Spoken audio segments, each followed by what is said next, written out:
June 24, 1943. A small English village called Bamber Bridge, Lancashire. American soldiers are stationed here. The 1511th Quartermaster Truck Regiment, an all-black unit preparing for D-Day. They're here to serve their country, to fight fascism, to defend freedom. But tonight they're not fighting Germans. They're fighting American military police. And the British civilians, the people of this quiet village, are fighting alongside them against the American MPs. Think about that. British civilians physically fighting American military police to protect black American soldiers. This story doesn't appear in most history books. It's been buried for decades. But what happened in Bamber Bridge on June 24, 1943 is one of the most extraordinary moments of World War II. Here's what you need to understand. The U.S. military was segregated. Black soldiers served in separate units, ate in separate mess halls, were treated as second class. American command tried to export Jim Crow segregation to Britain, demanding that British pubs and restaurants separate black and white soldiers. The British refused. In Bamber Bridge, the local pubs put up signs that read, "Black troops only," not to exclude white soldiers but to make a statement. If you're forcing segregation, we choose the black soldiers. The people of Bamber Bridge liked the black GIs. They were polite, respectful, friendly. They played with local children. They helped families. They were good neighbors. So when American military police showed up on June 24 to arrest black soldiers for drinking in a pub, the people of Bamber Bridge said no. What followed was a shootout, a riot, a battle that lasted hours, left one black soldier dead, and exposed the hypocrisy of fighting fascism abroad while enforcing racism at home. This is one of the most important World War II stories you've never heard. If you want to see the other untold stories we're recovering of World War II, subscribe to the channel, drop a comment, and tell us where you're watching from. We're building a global archive that refuses to let these stories stay buried. This is the Battle of Bamber Bridge, and it starts with understanding what black soldiers faced when they arrived in Britain. By 1943, over 1.5 million American troops are in Britain preparing for D-Day. About 130,000 are black soldiers. They arrive in a country that's never seen segregation on the American scale. Britain's empire was built on racial hierarchy, but within its borders, Jim Crow-style segregation had no legal standing. No whites-only water fountains. No legally enforced racial separation in public spaces. American military command immediately tries to change that. Eisenhower and other senior officers issue guidelines. American customs regarding race should be respected. British citizens should avoid intimate relations with black soldiers. Pubs and restaurants should consider separate serving times for black and white troops. The British response? Largely absolutely not. The British government refuses to implement official segregation. Pub owners can serve whoever they want. Most choose to serve everyone, or when pushed, to prioritize black soldiers. British civilians generally liked the black American soldiers. They found them polite, well-mannered, respectful. Many noticed black soldiers behaved better than some white troops who could be rowdy and dismissive. The Jim Crow style of American racism struck many Britons as hypocritical. Britain is at war with Nazi racial ideology. American troops are here to fight fascism, but the American military practices its own racial hierarchy. Many British civilians refuse to participate. And there's British contrarianism. Americans are guests. The idea of American MPs telling British pub owners who they can serve, that doesn't sit well. The result? Black American soldiers experience more freedom in Britain than they've ever known in America. They are invited into homes, welcomed in pubs, included in community events. British women date black soldiers. Children play with them. One soldier later recalled, "The British treated us like regular soldiers. We could go anywhere, do anything. It was the first time I felt like I wasn't being judged by my skin color every second." But this freedom creates tension with American military police. MPs are tasked with maintaining discipline, which often means enforcing segregation, keeping black soldiers in their place. They harass black soldiers, arrest them for minor infractions, demand they leave pubs when white soldiers arrive. Black soldiers, having experienced genuine equality, grow increasingly unwilling to tolerate Jim Crow. MPs, often from southern states, are determined to maintain segregation. Ching MPs harass well-behaved soldiers, grow sympathetic to the black troops. In Bamber Bridge, this tension reaches its breaking point. The 1511th Quartermaster Truck Regiment, about 2,000 black soldiers and white officers, arrives in 1942. The soldiers quickly integrate. They attend church, help local farmers, socialize in pubs. The people of Bamber Bridge like them. But American MPs don't like the situation. They pressure pub owners to implement unofficial segregation, serving black and white soldiers at different times. The pub owners refuse. Then they do something extraordinary. They put up signs reading "Black troops only." It's solidarity and defiance. If you're forcing segregation, we choose the black soldiers. This enrages American command. British civilians preferring black soldiers to white soldiers? Publicly rejecting American racial hierarchy? Unacceptable. The stage is set for confrontation. June 24, 1943. Thursday evening. Warm weather. Soldiers from the 1511th have leave. Many head to Bamber Bridge's pubs. Around 7:30 p.m., black soldiers are drinking at the Ye Old White Bull pub. They're relaxed, enjoying their evening, causing no trouble. British civilians drink alongside them. Then American military police arrive. The MPs, all white, enter the pub. They confront the black soldiers. They demand the soldiers leave or face arrest. The reason? Unclear. Some accounts say the MPs claimed improper dress or being out of bounds. Others suggest the MPs simply didn't like seeing black soldiers socializing freely. The soldiers refuse to leave. They're not breaking rules. They're on legitimate leave. The pub owner hasn't asked them to leave. The situation escalates. The MPs become aggressive. They grab one soldier, Private Eugene Nunn, and attempt to arrest him. That's when the British civilians intervene. Pub patrons step between MPs and soldiers. They tell the MPs to leave. They say the soldiers are welcome and have done nothing wrong. They physically block arrests. The MPs, shocked that civilians are interfering, back down temporarily. They leave the pub. But they call for reinforcements. Within 30 minutes, more MPs arrive. 8 of them now heavily armed. They're determined to assert authority. The confrontation moves to the street. By now, a crowd has gathered. More soldiers from the 1511th arrive. More British civilians come out from pubs and homes. The street fills. The MPs try again to arrest soldiers. Again, British civilians intervene, shouting, pushing, physical confrontation. The MPs draw nightsticks. Some draw firearms. Then someone fires a shot. No one's sure who fired first. But the moment the gun cracks, everything changes. Gunfire erupts. Black soldiers, many retrieving weapons from camp or already armed, engage military police in a firefight. British civilians take cover, but many continue shielding soldiers, hiding them in homes and shops, refusing to cooperate with MPs. The fighting spreads across the village. MPs set up positions at intersections. Black soldiers take defensive positions in alleys and behind buildings. Shots ring out throughout the night. British police arrive but stay out of it. This is an American military matter, and they're not armed for a gun battle. British civilians continue sheltering soldiers and providing information about MP movements. This is not a scuffle. This is armed combat. Military weapons, rifles, pistols, potentially automatic weapons. Hundreds of rounds fired. Gunfire echoing through the village for hours. At some point during the battle, Private William Crossland is shot and killed.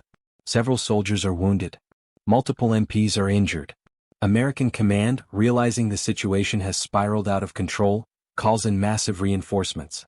By midnight, over 100 additional MPs and white combat troops arrive. They seal off the village, establish checkpoints, conduct house-to-house searches. British civilians continue to resist. They refuse to give up soldiers hiding in their homes. They mislead MPs. They provide alibis. The village goes into passive resistance against American military authorities. By dawn on June 25, the shooting has stopped, but the standoff continues. American military police occupy Bamber Bridge like an occupying force. Black soldiers are confined to camp. Dozens arrested. One black soldier is dead. The village is traumatized. And the U.S. military has a public relations disaster. Morning of June 25.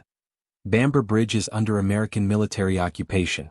The 1511th is confined to barracks. Dozens of black soldiers under arrest. Private William Crossland is dead. The U.S. military immediately begins damage control. Control the narrative. Blame the black soldiers. Punish them quietly. Military censors suppress news. British newspapers are pressured not to report. This is wartime. National security can bury embarrassing incidents. The official statement is brief. A disturbance involving troops in Bamber Bridge. One soldier killed, several injured. Situation controlled. No details about causes, British involvement, or the fact that black soldiers fought American MPs. Courts-martial proceedings begin. Dozens charged with assaulting MPs, rioting, theft of weapons, even mutiny, which carries the death penalty. But there's a problem. British witnesses, the people of Bamber Bridge, won't stay silent. They saw what happened. They know the black soldiers weren't aggressors. They know the MPs provoked it. And they're willing to testify.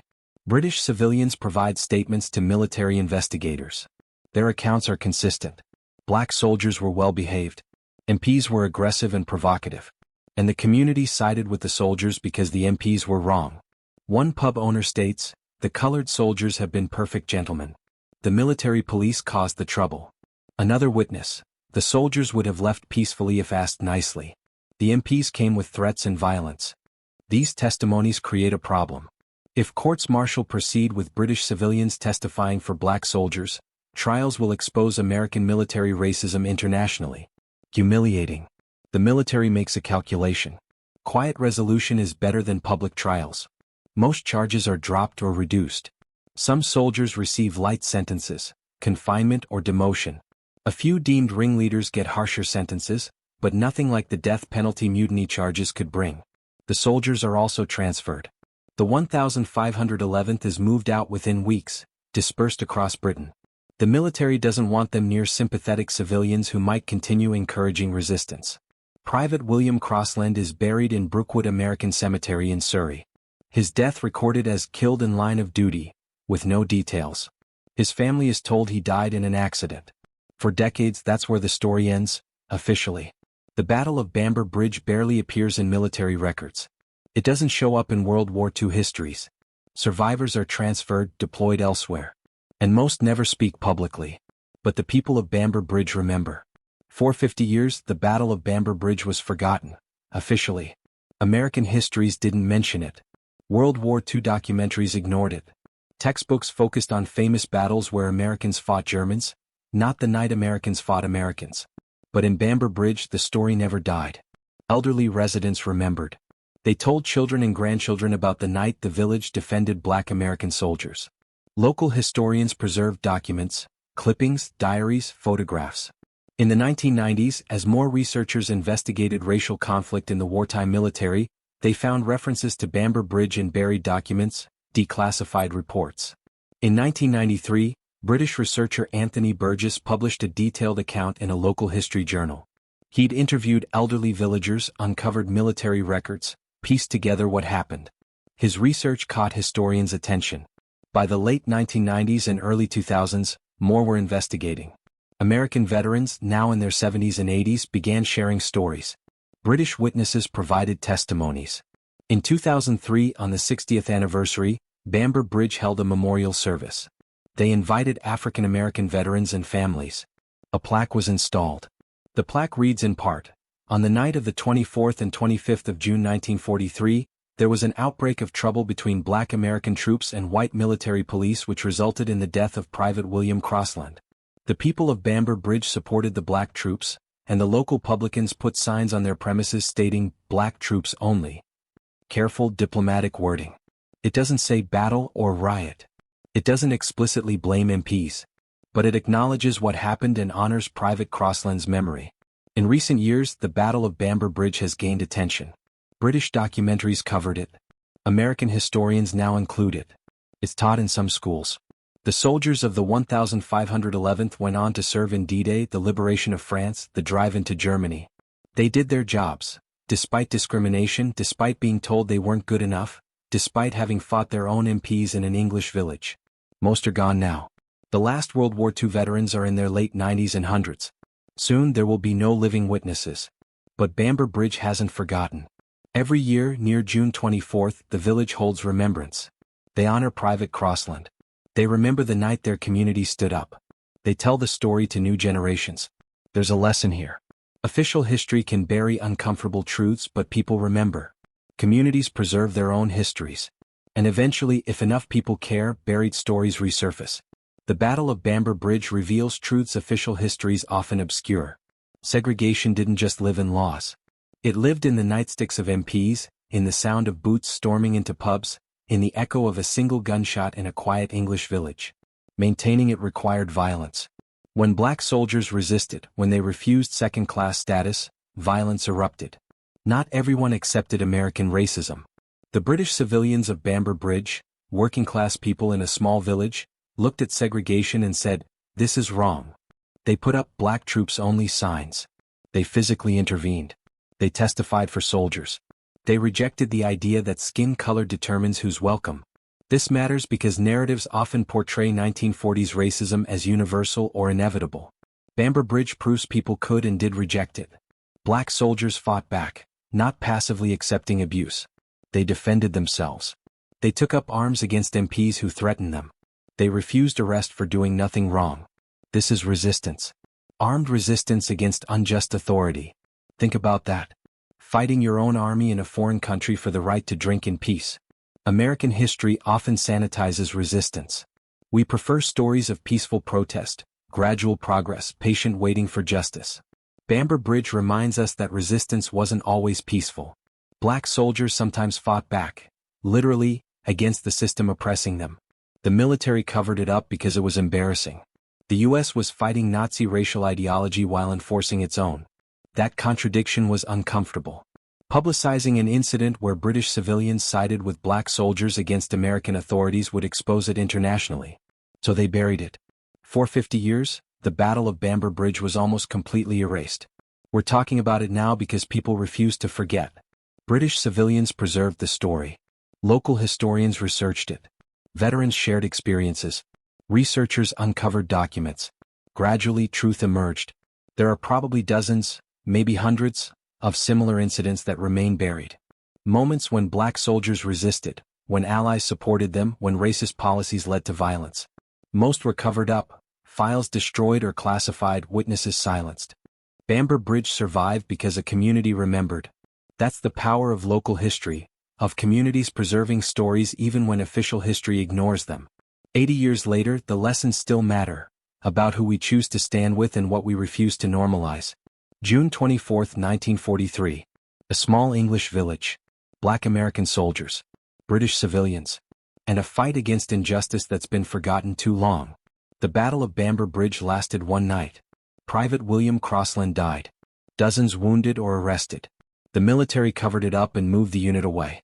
But the story survived because Bamber Bridge refused to forget. They remembered their village stood up. That they defended soldiers who'd done nothing wrong. That when faced with authority versus what was right, they chose right. That's worth remembering. For the 1511th, Bamber Bridge was a moment when they refused second-class status. They fought back. They defended their dignity in a foreign country where, for the first time, they'd been treated as equals. After Bamber Bridge, the 1511th served in D-Day, the liberation of France, the drive into Germany. They did their jobs. They served their country. Despite everything, despite segregation, discrimination, having to fight their own MPs, they served. The irony is profound. These soldiers fought a war against Nazi racial ideology while their own military enforced racial segregation. They liberated Europe from fascism while being denied freedom themselves. But they served anyway. They fought anyway. And when pushed too far, they resisted. The Battle of Bamber Bridge doesn't fit neatly into greatest generation narratives. It's messy, violent, and exposes contradictions Americans would rather not confront. But it's true. And it matters. It matters because it shows segregation wasn't accepted quietly. Black soldiers resisted. Allies stood with them. It matters because it survived despite being buried, because a community preserved its history when official histories ignored it. And it matters because we're still fighting some of these battles. Still confronting institutional racism. Still uncovering forgotten histories. Still learning about resistance that was deliberately hidden.